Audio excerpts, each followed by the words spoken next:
Welcome to the Fast Leader Podcast, where we explore convenient yet effective shortcuts that will help you get ahead and move forward faster by becoming a better leader. And now, here's your host, customer and employee engagement expert and certified emotional intelligence practitioner, Jim Rimbach. Need a powerful and entertaining way to ignite your next conference, retreat, or team building session?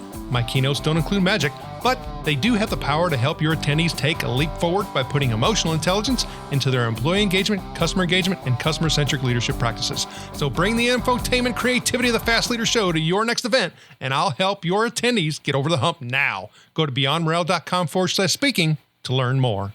Okay, Fast Leader Legion, today I'm excited because we have a black sheep in the family on the show. Roberta O'Keith was raised in Downers Grove, Illinois, a western suburb of Chicago, along with two older siblings, her sister Leanne and brother George. She was the only one in her family to graduate college and also go on to obtain a master's in business administration. Her father was a keen businessman and left his corporate job when she was in grade school to pursue his dream of being his own boss. At an early age, she learned the basics of marketing and accounting by stuffing envelopes, building mailing lists, and doing the bookkeeping on her dad's growing business. Roberta is known for having a broad range of skills and abilities. She's worked as an emergency medical technician, coached gymnastics at the local YMCA, led sales and marketing efforts for large life insurance companies, and executed many business process improvements projects. She even loves the creative process of picking out fabrics and designs to make quilts. Roberta doesn't lean to one side of her brain, but leverages the whole thing when it comes to analytics, process, passion, creativity, and growth. This is why she dislikes being pigeonholed or labeled as just one thing. She loves to learn and grow and challenge herself. She's discovered that her best work is in environments that are ambiguous and undefined. She currently works as a business excellence leader for Black & Veatch, a multi-billion-dollar engineering, design, and construction firm that leads and manages human infrastructure projects throughout the world. She's also involved with many nonprofits that help improve the quality of life for individuals and children around the world, including World Vision, Samaritan's Purse, and Child Fund. Roberta currently lives in Lenexa, Kansas, which is a suburb of Kansas City, with her husband of 18 years and two children, Faith and Joshua. Her husband is pursuing his master's in divinity and pursuing a pastoral career. Yes, she's a pastor's wife, but not your typical one. Roberta O'Keith, are you ready to help us get over the hump? I sure am. How you doing, Jim? I'm doing great. I'm glad to have you. We've known each other for a couple years, and I've always been fascinated by, just your talking about the diversity in your bio and just different perspectives that you have and viewpoints. And you were even a wild child and now a preacher's wife. So but can you tell us what your current passion is so that we can get to know you even better? Thanks, Jim. You know, my current passion today is around helping companies grow. It's all around how do you take your company to that next level? So I know we've known each other because of the customer experience and being part of the Customer Experience Professionals Association. And when you talk about customer experience, I mean, isn't all customer experience focused on growth? You know, I don't think so. I think there are companies out there that are reactionary, and so they are losing customers left and right. And so they're scrambling to put together or improve what their customer experience strategy is today. So I think there are two sets of companies out there, one that's reactionary and one that is truly focused on innovation and growth.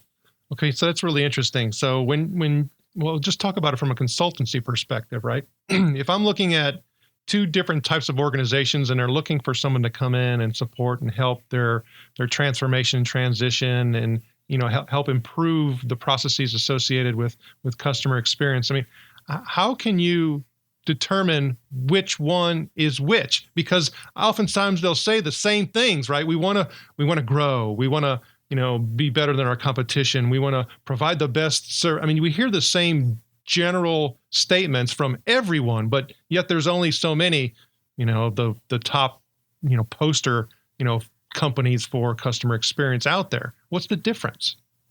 I think a company that has their eyes set on future growth, they're using words like innovation, they're forward thinking, companies that aren't feeling the pressure of losing market share. They're ones that are the leaders in their market share, that they're always ahead.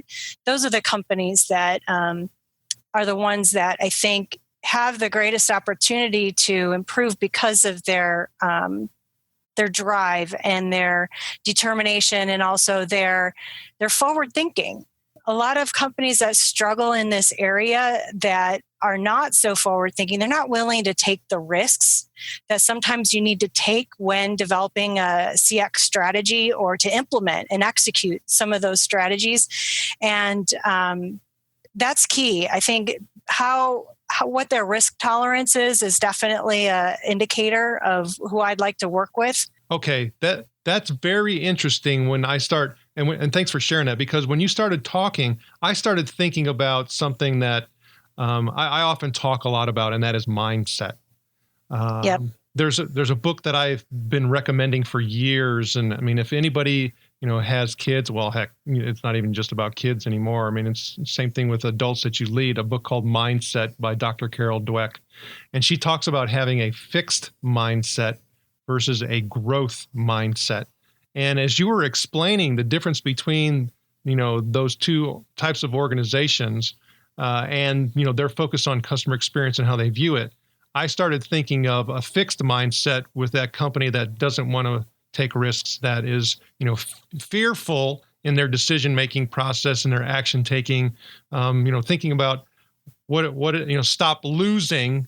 That is absolutely a fixed mindset. Where a growth mindset is, hey, we're going to make mistakes, and we're going to learn from those mistakes. And, we need to focus on the positive, and, we're going to learn through this, and we need to take some risks, because if we don't take those risks, we're not going to move forward. Right. So then how do you determine or help an organization that maybe is kind of in the middle? So you're dead on with the two different mindsets, the fixed mindset and the mindset for growth. Companies need to recognize that in order to change or manage any kind of initiative to grow, if they're stuck in the middle, they need to identify and see that they have people that are passionate, that are disciplined, and people that are resilient to those changes. And if they can find those key people, persons in their organization, they can help drive the change or initiative.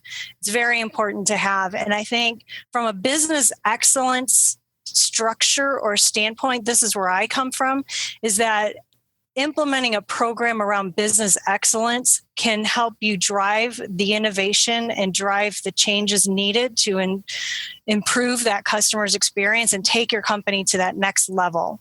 And business excellence is all around culture change and how to identify the key people that can help you drive your organization to that next step. Now, I also know that you're, certified in Six Sigma, as well as a couple different things. And you even shared a book with me when we were at members meeting, a member exchange for the Customer Experience Professionals Association. Share me a little bit about that book and what it's about. So what's interesting, the book I gave you was Energy Leadership by Bruce D. Schneider. And he talks about the 7 levels of energy that a person kind of gravitates towards or can live between various levels of energy. And energy being, there is energy that goes on between you and I. You feed off of people's energy. It can be positive, it can be negative. But it's all about recognizing where you are at during the situation that you're in or during the day, to help coach yourself to a higher level of energy or a lower level of energy. And what I mean by that is a lower level of energy, like a 1, if you're level 1 or a level 2, really talks about kind of the people that they don't see the light at the end of the tunnel. Everything is bleak and just it's mundane, and they're the people that just you don't want to hang out with because they just seem to bring you down and drain your energy.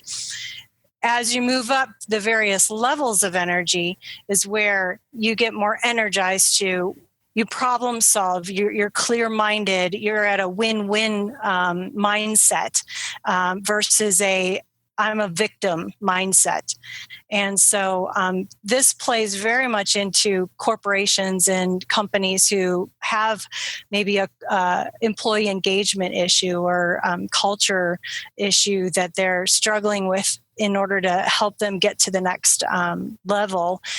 Being able to recognize and understand these levels of energy can help an organization move through and bring their employees along the journey to become more passionate, more resilient, and more disciplined in order to drive change. So that goes back to what you were talking about in regards to an organization and their customer experience focus and, transformation strategy is where's their energies coming from?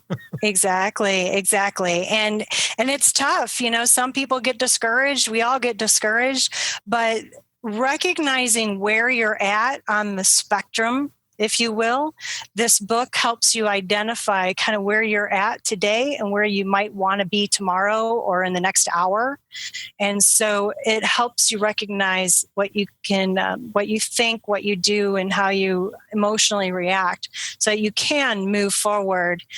So more self-awareness helps you get to that next level or give you that next burst of passion and energy to get through the day.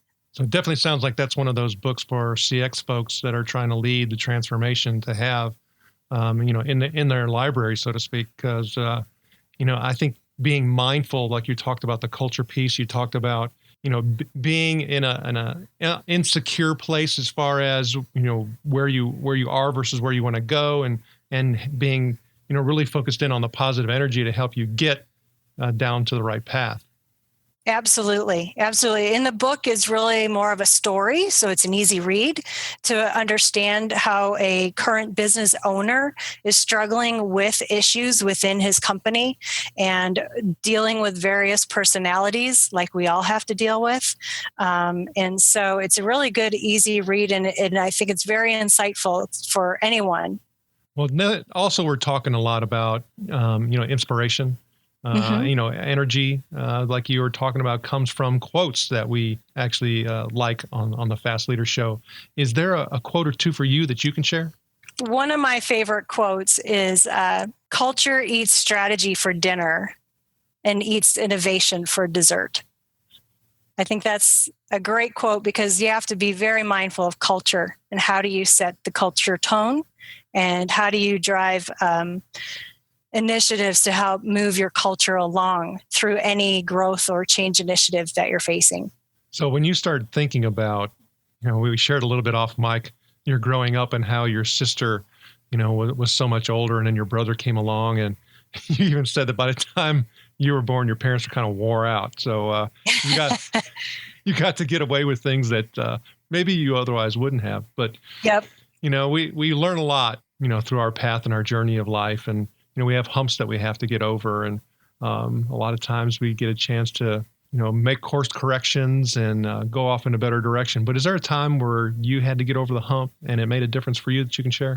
There was a time in my career where I was the ombuds person who was the one who took on internal complaints for employees that wanted to raise an issue either with a manager or a coworker confidentially. And I had a coworker who was having some issues. And one day we found her in the restroom, passed out, barely breathing. And I knew from the stresses that she was going through that it was causing physical issues for her. Luckily, she ended up being okay, but that was a real wake-up call for myself because I was feeling like I was in a dark place at my job. I was feeling I wasn't valued. I felt like no one cared about what I was doing and just didn't really feel like I didn't have that passion anymore to drive change in this particular organization. And it was a wake-up call for me to look at myself and go, am I going to be the next person on the bathroom floor passed out, barely breathing because of the stress? And I realized very quickly I needed to change my mindset or get some help in order to move me forward.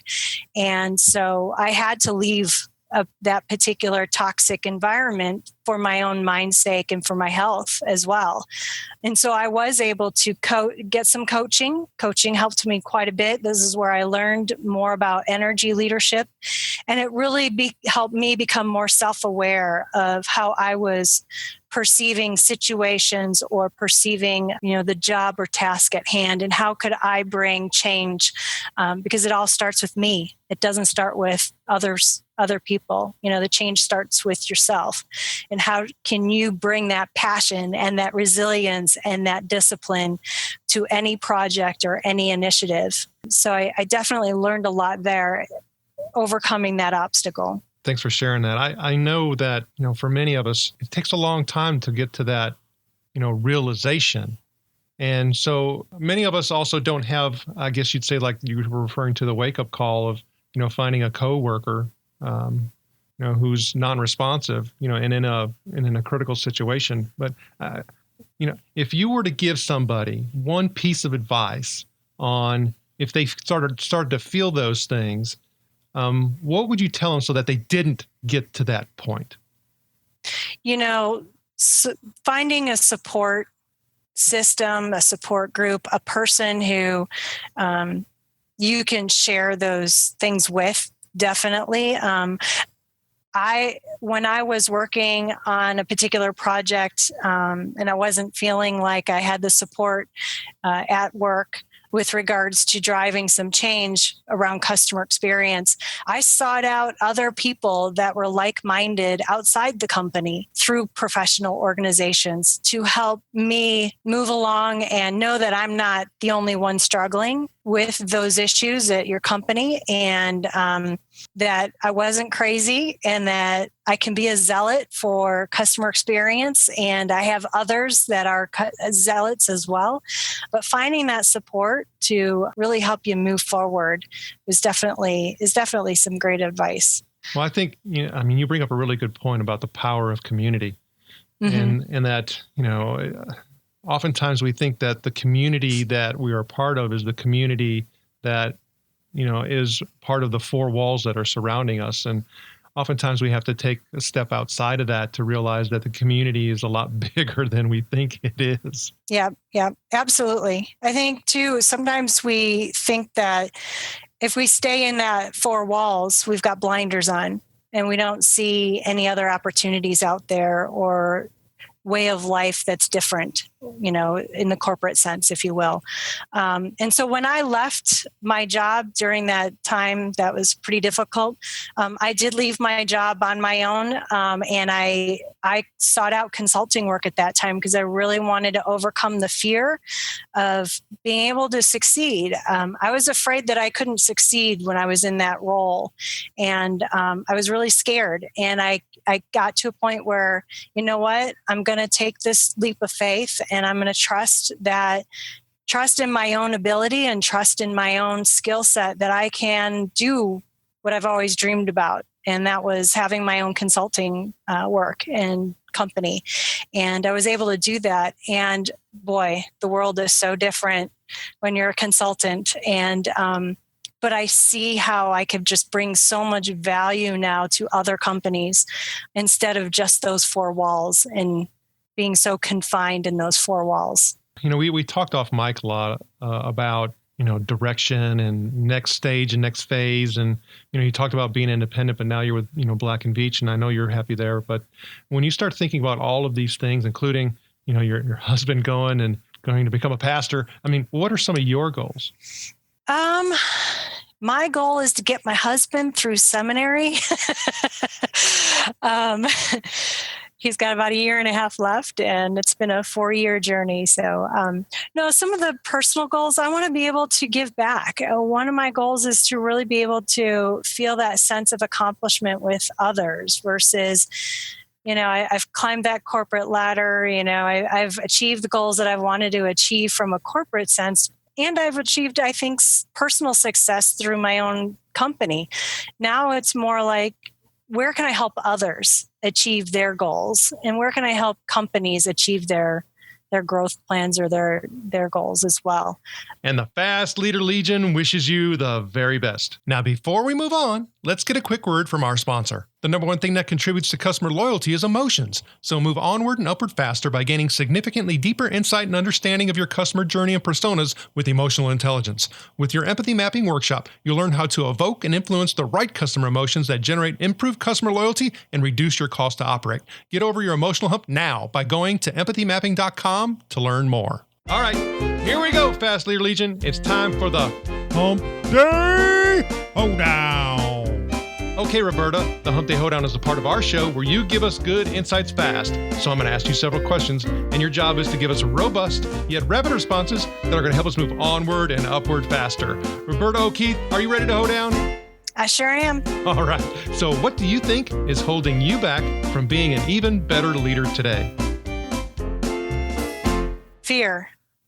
What is the best leadership advice you have ever received? Overcome that fear. What is one of your secrets that you believe contributes to your success? A support system. I've got a great husband and family that support me in anything that I do. What do you feel is one of your best tools that helps you lead in business or life? I think my coaching tools that I've learned through energy leadership has definitely helped me. What would be one book, and it could be from any genre, that you'd recommend to our listeners? And of course, we'll put that energy leadership one on the show notes page. What else? I really like the book by Tony J, Zappos Leader, Delivering Happiness. Okay, Fast Leader listeners, you can find links to that and other bonus information from today's show by going to fastleader.net/Roberta O'Keith. Okay, Roberta, this is my last Hump Day Hoedown question. Imagine you were given the opportunity to go back to the age of 25, and you've been given the opportunity to take the knowledge and skills that you have now back with you. But you can't take everything back. You can only choose one. So what skill or piece of knowledge would you take back with you, and why? Listening and facilitation skills, I would definitely want to take back, because that would help me become more aware and being open-minded to hearing other people's opinions. Back when I was 25, I was pretty opinionated. Roberta, it was an honor to spend time with you today. Can you please share with the Fast Leader Legion how they can connect with you? You can connect with me at rokeith70@yahoo.com or on LinkedIn, Roberta O'Keith. Roberta O'Keith, thank you for sharing your knowledge and wisdom. The Fast Leader Legion honors you and thanks you for helping us get over the hump. Thank you for joining me on the Fast Leader Show today. For recaps, links from every show, special offers, and access to download and subscribe, if you haven't already, head on over to fastleader.net so we can help you move onward and upward faster.